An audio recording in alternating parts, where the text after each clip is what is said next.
In the one-to-one bubble coaching calls that I run, I've noticed a trend, and that is a habitual dislike and hiding of the debugger bar. But in this bubble tutorial video, I'm going to show you how we can use the debugger to work out exactly what's gone wrong with our app and just why things are not showing up as they should be showing up. So first we're going to cover the UX design element, and then we'll cover some workflows using the debugger bar. So firstly, I've got an app here, and if I go into my demo here, I've got an option set for colors, and I've got 4 colors, but my app is only showing 3. Okay, now I know what the issue is because I've set up this demo, but we can use the inspector to go over and select the repeating group. And so we can now see that it is returning all 4 colors, but it isn't showing all 4 colors. We can actually see here that the data source, so that there's nothing wrong with the data source. So that would then make me go and inspect the actual repeating group itself. So I'll go on here, and there we go. I can see that my repeating group is set to 3. I don't want to even limit it. I just want it to show all the colors possible and just take up the necessary space. And then I think we'll just add in a separator, say of 20 pixels, and hit the transparency or the opacity down to 0. So let's just give that a refresh and see what's happened. Great, now I'm seeing all 4 of my colors. Let's introduce another common error, and that is with these images. So if I deliberately create an issue, which is remove the data source from there, I am now no longer passing the data source from my repeating group down to my image. So if I refresh it, you're going to see that the images are now no longer present. So how can I debug that? Well, I'd go into inspect and I'd find my image. If I can't find my image, I can see that it's labeled image A. I can go into my debugger. As long as I've got the panel popped up, I can say image.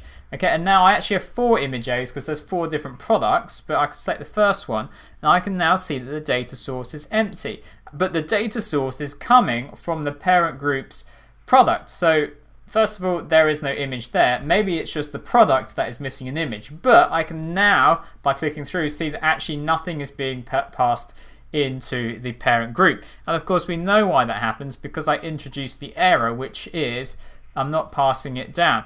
Often it is the case, especially when you're copying and pasting layouts and content, it can be easy to end up with some very nested content. I try and avoid nesting because it just becomes a real mess. Sometimes you have to nest groups within groups to just achieve the layout that you want.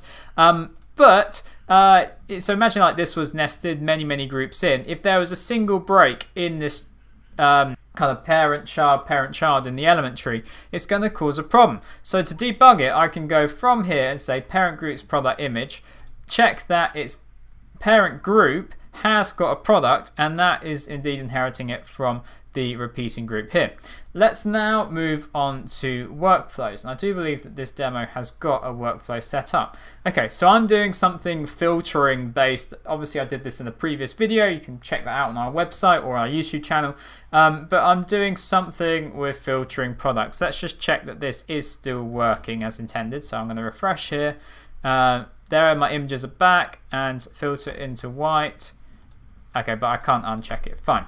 Okay, so here's how you can debug a workflow. I'm going to go step by step and click on black. And now I can go run next, and it just helps me move all the way through. So I can see that indeed I've taken the value black and I'm adding it into what looks like a custom state, doing something with the first item. I can't really remember. Doing a search for products, putting that into the custom state itself. And then that's how I get a return back. And yeah, custom state search for products intersect with. Okay, yeah, I'm doing something quite complex with filtering here. You'd have to check out the original video to see exactly what's going on. But that is beside the point, because what I'm really trying to do is just demonstrate how you can use the debugger. And so you can dive in here and you can see exactly what data is being passed through into each part.